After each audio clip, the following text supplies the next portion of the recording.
15번째 강의입니다. 동학농민운동이 일어나다. 농민의 시각에서 새롭게 변화하고 있는 조선의 모습을 살펴보도록 하겠습니다. 새야 새야 바람 새야 녹두밭에 앉지 마라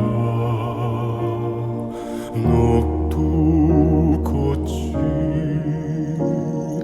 떨어지면 정보장수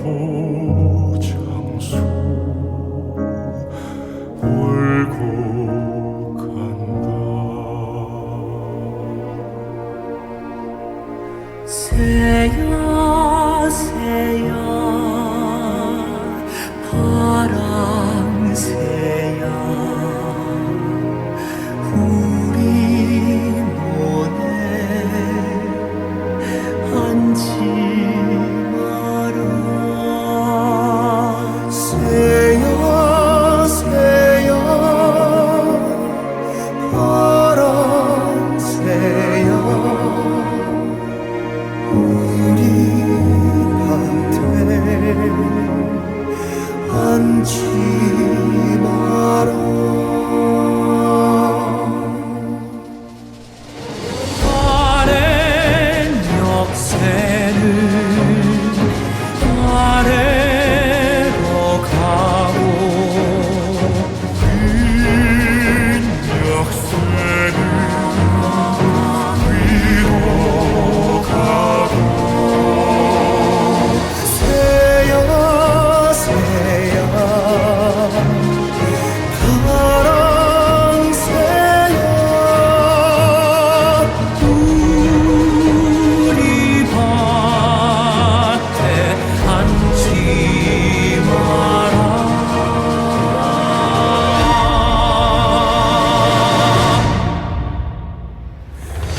새야 새야 바람 새야 녹두밭에 앉지 마라. 새야 새야 바람 새야 우리 밭에 앉지 마라.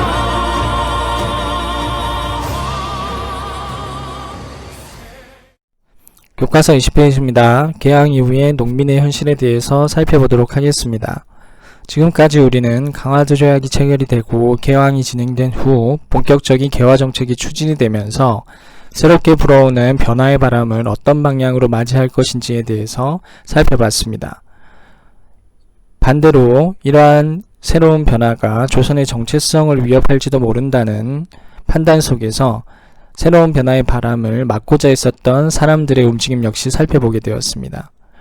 동시에 새로운 변화의 바람이 일반 서민들에게 어떤 영향을 미쳤는지, 그리고 그 변화가 어떤 고통으로 다가왔는지에 대해서도 이모군란이라는 상황을 통해서 살펴보게 됐습니다. 지금부터는 조선인들의 절대 다수를 차지하고 있는 농민들의 삶 속에서 새로운 변화가 어떤 모습으로 다가왔는지에 대해서 살펴보도록 하겠습니다. 새로운 변화는 농민들에게 1차적으로 경제적 침탈이라는 상황으로 다가오게 됩니다. 결코 좋은 모습으로 다가온 것은 아니었었죠. 서구 열강들 뿐만 아니라 청나라와 일본 상인들의 본격적인 경제적 침탈에 의해서 조선의 상인들 뿐만 아니라 조선의 농민들까지 막대한 피해를 보게 되는데요. 크게 두 가지 지점에서 그런 상황은 더욱더 악화됩니다. 첫 번째는 1882년에 맺어졌던 조청 상민 수륙 무역 장정이었는데요. 이모군란 직후에 청나라와 맺어진 무역과 관련된 내용입니다. 여기에서 문제가 됐던 조항은 첫 번째, 외국인의 내륙무역 허용이었는데요. 외국인들이 강화도 조약 이후 무역을 할 수 있는 공간은 개항장 주변이었습니다. 개항장 주변에서 진행되는 무역 역시 조선인들 그리고 조선 상인들에게 큰 피해를 안겨주기는 했었는데요. 그래도 어느 정도 내지 무역이 보호받음으로써 조선 상인들을 보호할 수 있었습니다. 하지만 1882년도 내지 무역, 내륙 무역이 허용되면서 외국 상인들이 서울까지 들어와서 그리고 조선의 중소도시까지 진출하면서 조선의 상인들을 보호할 수 있는 조치들이 허물어지게 되었던 겁니다. 청나라의 상인, 일본 상인들은 막대한 대규모의 자본을 보유하고 있었고요. 조선은 대부분 중소 상인들이었죠. 맥도날드와 동네에 있는 편의점, 아니죠, 동네에 있는 작은 햄버거 가게의 경쟁이라고 보시면 될 겁니다. 조선 정부는 맥도날드에 대응해서 동네에 있는 작은 햄버거 가게를 보호할 수 있는 그 어떤 능력과 법적 조치도 없었습니다. 때문에 조선 상인들은 막대한 피해를 보게 되는데요. 이것이 중국에게만 부여된 권한이 아니라 당시 맺어졌었던 최혜국 대우로 인해서 모든 국가에게 다 허용이 됩니다. 최혜국 대우는 A국가와 조약을 체결할 경우에 A국가에게 최대 혜택을 부여한다는 내용의 조항인데요. 가령 C국가와 어떤 조약을 체결해서 어떤 특권을 주게 되면 A국가에게는 그 특권을 자동적으로 부여하는 그러한 조항이라고 보시면 됩니다. 이때 조선은 대부분의 국가들과 최혜국 대우를 맺고 있었고요. 그래서 중국과 맺었던 내륙 무역 허용 권한을 대부분 국가에게 허용하게 됩니다. 자동적으로 부여하게 됐던 것이죠. 그 결과 서구 열강들은 앞다투어 경쟁해서 조선 상인들을 괴롭히기 시작했던 거고요. 조선 상인들의 피해는 막대했습니다. 그래서 한양 상인들을 중심으로 해서 조선 상인들을 보호하기 위한 다양한 시위들이 일어나게 됐었던 것이죠. 농민들에게 더 직접적으로 피해를 줬었던 것은 방공령이었는데요. 방공령은 조선의 곡식 유출을 방지하기 위해서 내릴 수 있는 법적 조치인데요. 정부 차원에서 내리는 것이 아니라 도지사, 관찰사라고 불려지는 지금의 도지사와 같은 사람의 권한이었습니다. 나쁘지 않은 조치죠. 전쟁이나 혹은 극심한 가뭄, 한해 등이 왔을 때 그 지역의 농민들을 보호하고 지역의 곡식 문제를 해결하기 위해서 내려질 수 있는 조치였는데요. 조선의 고유 권한이었습니다. 문제는 이 권한에 대해서 일본과의 조약 체결 과정에서 일본 상인들을 보호하기 위해서 방공령이 내려질 경우에 일본 상인들 혹은 일본 정부에 한 달 전에 보고하라는 조항이 통상장정에 의해서 맺어지게 됩니다. 실제로 1889년에 있었던 함경도의 방공령이 당시 콩의 수확이 흉년이 들어서 식량 문제가 극심해지자 함경도 관찰사가 방공령을 내리게 되는데요. 조선 정부가 이러한 상황을 뒤늦게 간파를 하고 일본에 그 상황을 보고를 했는데 이틀 정도의 시간차가 발생하게 됩니다. 일본은 그것을 이용을 해서 당시 일본 상인들이 막대한 피해를 봤다. 그리고 조선이 통상장정의 약속을 제대로 지키지 못했다. 그 이유로 막대한 손해배상을 청구하게 되고 조선은 그 손해배상을 그대로 온전히 일본에게 해야 되는 상황이 벌어지게 됐던 겁니다. 그리고 그 세금은 그 지역 농민들에게 고스란히 부과되게 됐던 것이죠. 농민들은 조선 정부의 무능함을 방공령 사건을 통해서 목격하게 됐고요. 그와 더불어서 막대한 손실분을 배상해야 됐기 때문에 경제적으로도 매우 힘든 상황이 되었던 겁니다. 방공령은 또 다른 문제는 방공령을 내리는 과정에서 관찰사 그리고 그 지역의 수령과 연계된 아전들 그리고 그 지역의 상인들이 연계돼서 미리 곡식을 매점매석한 후에 방공령이 내려지고 막대한 비용으로 농민들에게 되파는 부정의 고리들이 방공령을 통해서 농민들에게 그대로 전해지면서 농민들의 삶이 더 고달파지는 하나의 장치로서 작용하기도 합니다. 그래서 반공령이라는 것은 조선 정부의 무능 그리고 농민들을 괴롭히는 또 하나의 부정부패의 고리로서 인식되기 시작했던 것이죠. 농민들은 이러한 상황 속에서 농민봉기라는 도저히 살 수 없기 때문에 우리의 현실을 타개해달라는 읍소를 해야겠다라는 기존의 방식과는 달리 새로운 사회를 만들어내야만이 이러한 구조적인 문제를 해결할 수 있다라는 조금 더 성장한 의식의 모습을 보이게 되는데요. 동학을 통해서 많은 영향력을 받게 됩니다. 모든 사람은 평등하다라는 평등 사상의 기반에 있고요. 국가의 주인은 백성이라는 민권 사상의 기초에 있습니다. 그리고 동학이 후천 개벽 사상을 토대로 해서 사회를 개혁해야 된다는 개혁 사상과 그 개혁의 방식에 대한 구체적인 담론들이 당시 농민들 사이에서 공유되고 있었습니다. 더불어 지금 이러한 상황을 더욱더 악화시키는 서구 열강들의 제국주의의 모습에 대해서 정확히 직시하고 있었고요. 정부와는 달리 제국주의에 대해서 명확한 반대의 태도를 보이면서 조선을 구원하기 위한 그들의 정치적 움직임이 구체화되어 가고 있었습니다. 그것은 동학의 영향이 크게 작용하게 되었던 것이죠. 자, 그러면 동학과 농민운동이 결합하는 과정을 살펴보도록 하겠습니다. 개화기 조선의 농민들이 처한 현실에 대해서 살펴봤습니다. 농민들은 자신이 처한 현실과 새로운 세상을 꿈꾸는 시대적 상황 속에서 동학이라는 종교를 통해서 자신들의 목소리를 조금 더 구체화해서 내기 시작했습니다. 당시 동학은 교조 신원운동을 통해서 교세를 확장해 나가고 있었는데요.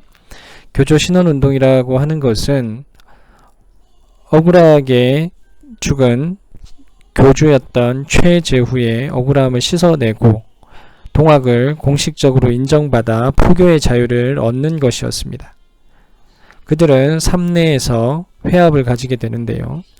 두 가지 요구를 하게 됩니다. 교조의 신원과 동학교도에 대한 탄압 중단이었는데요.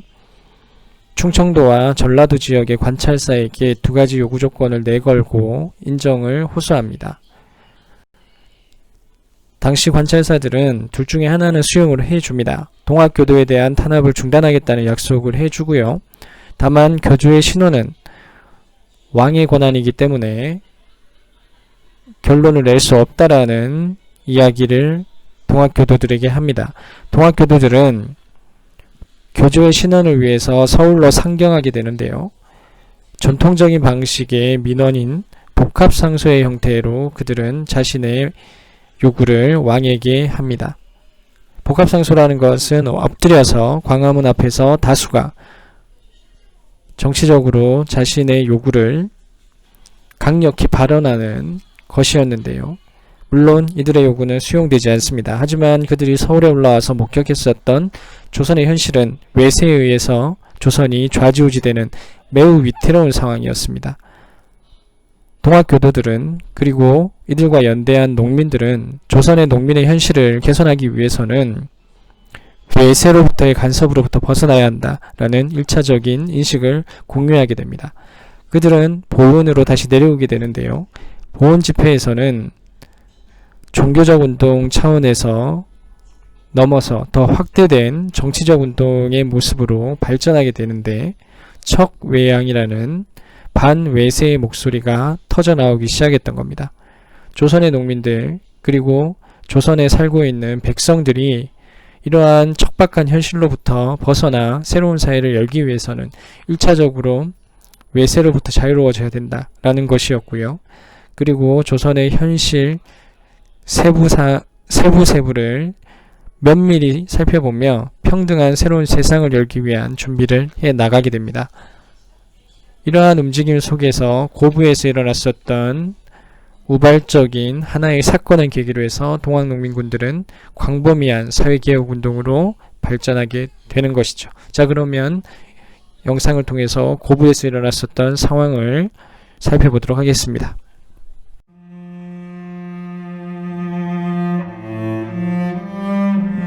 죄인은 요것이 부당하다고 물세를 거두지 말라 겁박을 하였으니 그 죄 장 100대로 다스리심이 옳은 줄 아래요.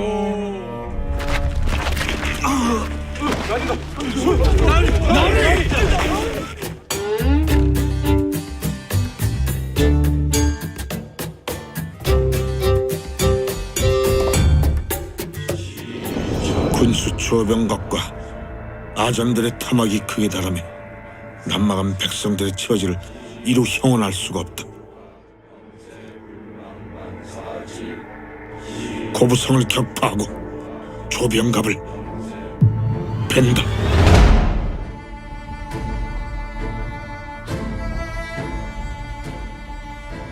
백성에겐 쌀을 탄간 오래된 죽음.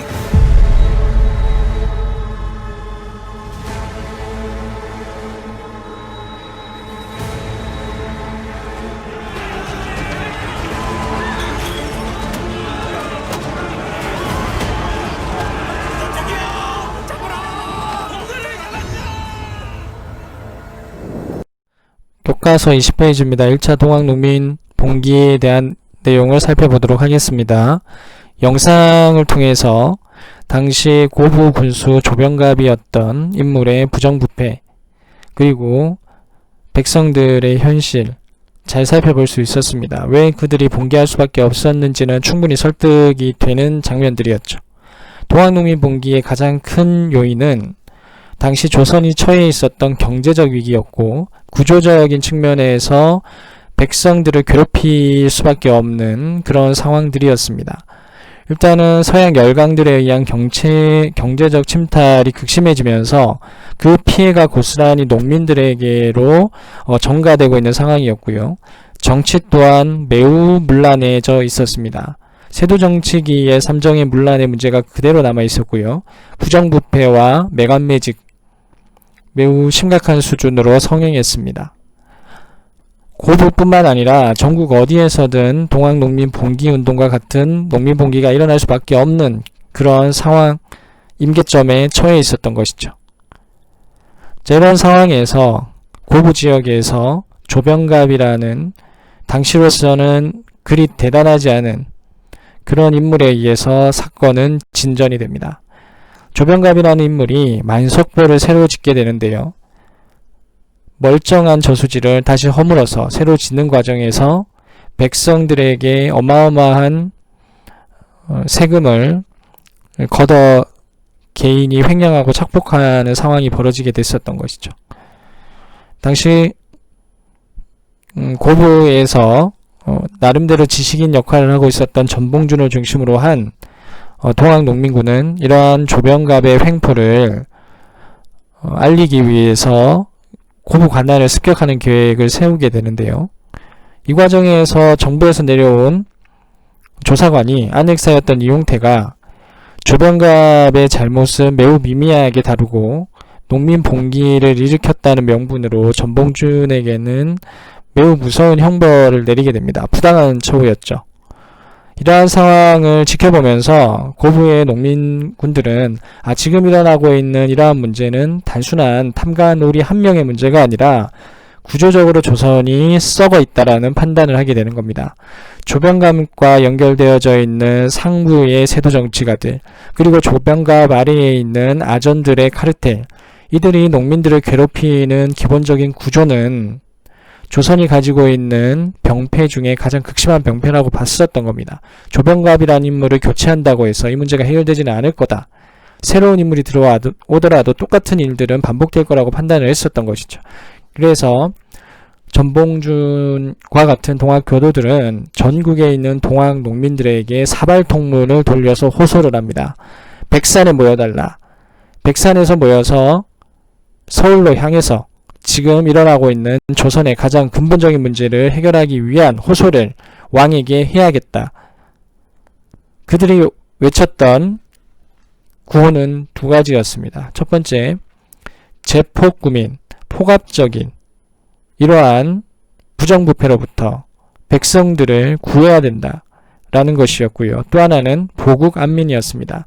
외세에 의한 조선의 침탈이 백성들에게 미치는 악영향을 그들은 정확하게 간파를 하고 직시하고 있었던 것이죠. 그래서 국가를 보호하고 백성들을 편안하게 해야 된다는 바로 제포구민과 보고간민의 두 가지 기치를 통해서 그들은 세상을 새롭게 열기 위한 싸움을 시작합니다. 처음 정부군과 부딪히게 됐던 곳은 황토현이었는데요.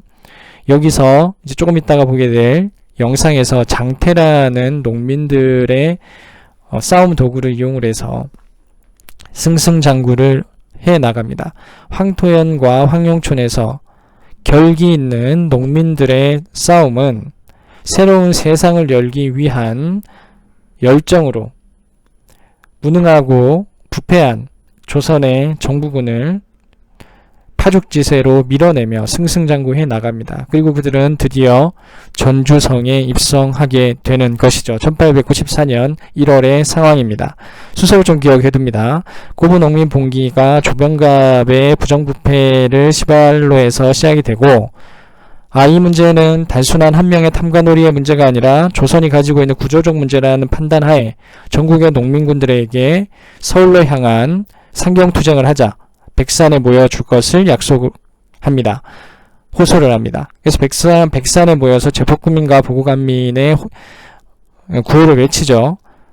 그리고 그들의 열정으로 서울로 향해 가는 과정에서 무능한 정부군과의 두 차례 전투가 벌어집니다. 황토현과 황룡촌의 전투였었죠. 그리고 전주성에 입성하게 되는 과정까지였습니다.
교과서 21페이지입니다. 1894년 5월 7일입니다. 영상에서 동학 농민군들이 서울을 향해서 싸워가는 모습을 살펴봤을 겁니다. 전주에 들어오고 나서 앞에서 영상에서 보면 황토현 전투와 황룡촌 전투를 봤을 텐데요. 농민군들이 일방적으로 승리하는 모습들이었죠. 지방군들을 무너뜨리고 서울에서 파견된 경군마저 황룡초 전투에서 승리하게 되면서 조선 정부는 위기를 느끼게 됐던 겁니다. 그래서 청나라에게 농민군을 수습해줄 군대 파병을 요청하게 되는데요. 정부 입장에서는 동학 농민군들이 흥선대원군과 연계해서 다시 정권을 빼앗길지도 모른다는 불안감을 가지고 있었던 것이고요. 그래서 청나라의 도움을 이용해서 이모군란과 갑신정변을 수습했던 방식으로 또 한 번 그러한 방식의 수습을 꾀하게 됩니다. 가장 큰 실수였죠. 텐진조약 기억나시죠? 텐진조약에 의해서 호시탐탐 조선의 군사적인 개입을 노리고 있었던 일본은 기회를 놓치지 않고 다음 날 1894년 5월 6일이죠. 5월 6일 날 군대를 이끌고 조선의 아산만에 들어옵니다. 자, 이런 상황에서 정부군과 동학농민군은 두려움을 느끼게 됐던 겁니다. 특히 일본군의 군사적 개입이 노골화되는 상황이었기 때문에 그러한 빌미를 제거하기 위해서 당시 파견됐던 김학의 관찰사와 동학농민군의 대표였던 전봉준 간의 화약이라고 하는 것은 상호간의 약속이죠. 상호간의 약속이 체결이 됩니다. 농민군이 요구했던 바는 전라도 지방을 중심으로 해서 집강소라는 개혁기구를 설치한 후에 농민들에 의한 자치적 개혁이 진행될 수 있도록 정부가 보장해달라는 요구를 합니다. 그리고 그들이 제시했었던 14가지의 폐정개혁안들을 구체적으로 실현할 계획을 세웁니다. 정부는 이러한 농민들의 약속을 들어주는 대신에 농민군의 해산을 요구하게 됩니다. 농민군은 동학농민 봉기를 1차적으로 해소하고 해산하고 더 이상 일본의 침략의 빌미를 제공하지 않기 위해서 전주화약에 동의를 하고요. 본격적인 개혁기구인 집강소를 전라도 일대에 설치를 한 후에 폐정개혁안 실시의 준비를 하게 되었던 겁니다. 자, 이렇게 해서 1차 봉기는 일단락이 됩니다. 교과서 21페이지 2차 동학농민 봉기에 대해서 살펴보도록 하겠습니다. 2차 동학농민 봉기의 주된 원인은 일본 때문이었는데요. 전주화약으로 인해서 일본이 더 이상 조선의 군대를 주둔시킬 명분이 사라지게 되죠. 일본은 새로운 명분을 찾게 됩니다. 그 명분은 조선의 근대적인 개혁이 진행될 수 있도록 일본이 돕겠다는 거였고요. 그래서 조선에게 개혁을 요구합니다. 조선은 도움받지 않겠다. 우리 스스로 개혁하기 위해서 교정청을 이미 설치를 했고 조선 내부적으로 플랜을 세워서 진행하고 있기 때문에 일본 너네들이 도와줄 필요가 없다라는 명백한 입장을 일본에게 호소합니다. 이러한 상황에서 더 이상 일본이 조선에 머물 명분이 없어지자 일본은 경복궁을 밤에 비밀리에 침궐하는 경복궁 침궐 사건을 벌이게 됩니다. 경복궁을 침궐해서 고종임금을 협박하여 조선의 내정개혁을 진행할 수 있도록, 그리고 그 파트너로서 일본이 조선에 머물 수 있도록 하는 요구안을 얻어내려는 작전이었던 것이죠. 일본의 이러한 조선 침략의 야욕이 노골적으로 드러나게 되자 이러한 소식을 듣게 된 동학농민군은 지금 필요한 것은 일본을 조선으로부터 쫓아내는 것이다. 다시 한번 동학농민군들이 봉기를 해서 일본의 야욕을 무너뜨려야 된다라는 호소를 하면서 일어나게 됩니다. 이 과정에서 불법적인 일본의 경복궁 침입은 청나라를 자극하게 되고요. 청일 간의 갈등으로 비화됩니다. 일본은 이미 계획했던 상황이었고 이 상황을 끝까지 밀고 가기 위해서 선제 공격을 통한 청일전쟁이 발발하게 되었던 것이죠. 청일전쟁이 일어나는 과정 속에서 2차 농민봉기가 진행이 되는데요. 2차 농민봉기는 1차에는 주로 전라도 지역의 급진적인 농민 세력들을 중심으로 해서 일어났다면 2차 농민봉기는 전국에 있는 농민들이 연합해서 봉기하게 된 사건이라고 볼 수 있습니다. 1894년 10월 남북접 연합이 논산에 집결하게 되는데요. 논산은 지금 훈련소가 있는 곳이죠.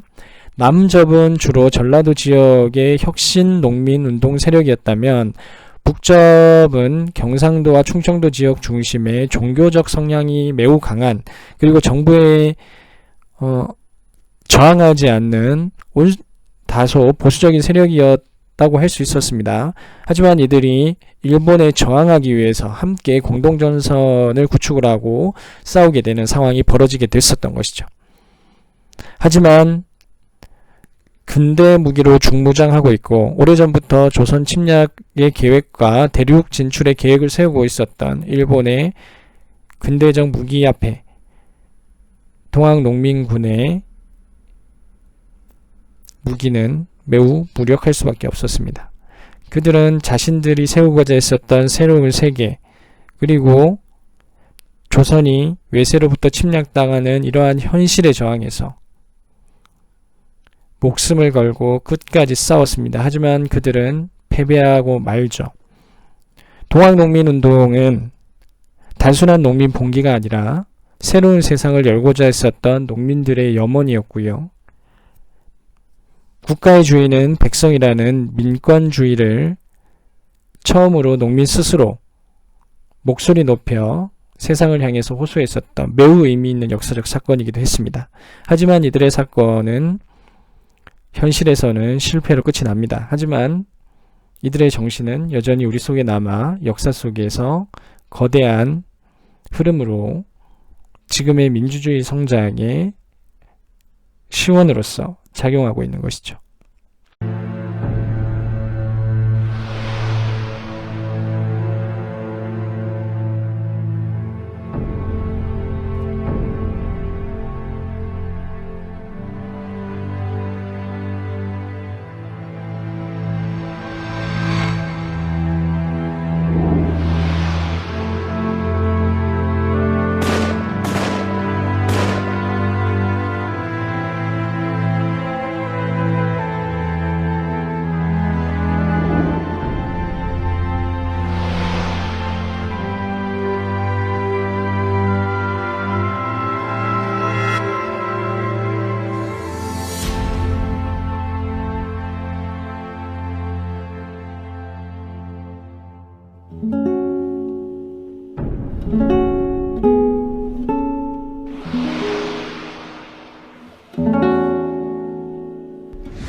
교과서 21페이지입니다. 동학농민운동의 의의입니다. 영상을 통해서 우금티 전투의 마지막 모습을 우리는 지켜볼 수 있었습니다. 쓸쓸하지만 비장미 넘치는 모습이기도 했지요. 비록 현실에서 그들은 패배했지만 그들이 남긴 역사적 의의는 매우 크다고 할 수 있습니다. 대내적으로 본다면 백성들에 의해서 사회개혁이 추구되어졌고 새로운 세상을 위한 설계 또한 그들에 의해서 이야기되어졌다는 점에서 민권운동의 출발점이라 할 수 있습니다. 그리고 이들의 요구는 가부개혁에 반영이 되죠. 두 번째, 대외적인 측면에서 보면 이들은 제국주의에 대한 문제점을 정확히 직시하고 있었고요. 제국주의에 어떻게 대응해야 할 것인지의 모범을 보여줬었던 운동이기도 합니다. 이후 진행되는 아시아 각국의 반제국주의 운동에 동학농민운동은 중요한 의미로 자리매김합니다. 그리고 이들은 일본의 이권 침탈이 가속화되는 시점에 항일 의병운동으로서 자신들의 존재감을 드러내게 되죠. 이들의 역사적 흔적은 새로운 국가를 건설하고 근대국가로 향해 가는 조선의 중요한 길라잡이로서 자리하게 되었다는 점 기억해 두시면 좋겠습니다. 심화과제입니다. 읽기 자료는 갑신정변의 주도 세력이었던 서광범이 전봉준을 재판하는 과정에서 이루어졌었던 대화였는데요. 서로가 생각하는 새로운 국가, 새로운 사회에 대한 모습이 조금은 달랐습니다. 여러분들이 글을 읽어보고 여러분들이 생각하는 당시 사람들의 시각에서 새롭게 만들어져야 되는 국가의 모습은 어떤 것이었을까? 나는 전봉준을 지지한다 혹은 서광범을 지지한다. 누구의 입장이 조금 더 새로운 국가를 향해서 옳은 것이었는가를 평가해 보도록 하겠습니다. 영상을 통해서 간단한 방법을 살펴보고 이야기 이어가 보도록 합시다.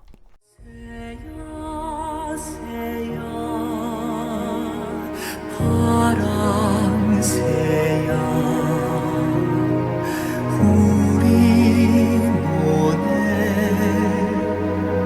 앉지 마라 새야 새야 바람새야 우리 밭에 앉지 마라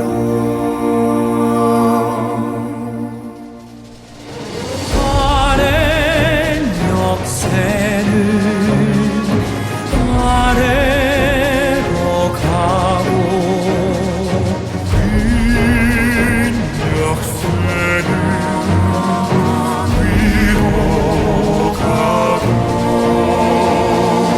새야 새야 바람새야 우리 밭에 앉지 마라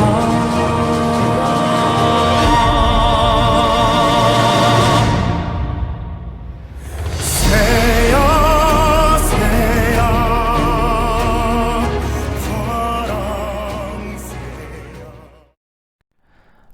나의 선택은 내가 당시 살았다면 서광범, 전봉준 중 누구를 지지할 것인가? 그 이유는 간단하게 학습지에 작성을 하셔서 사진으로 올려주시면 되겠습니다. 수고하셨습니다.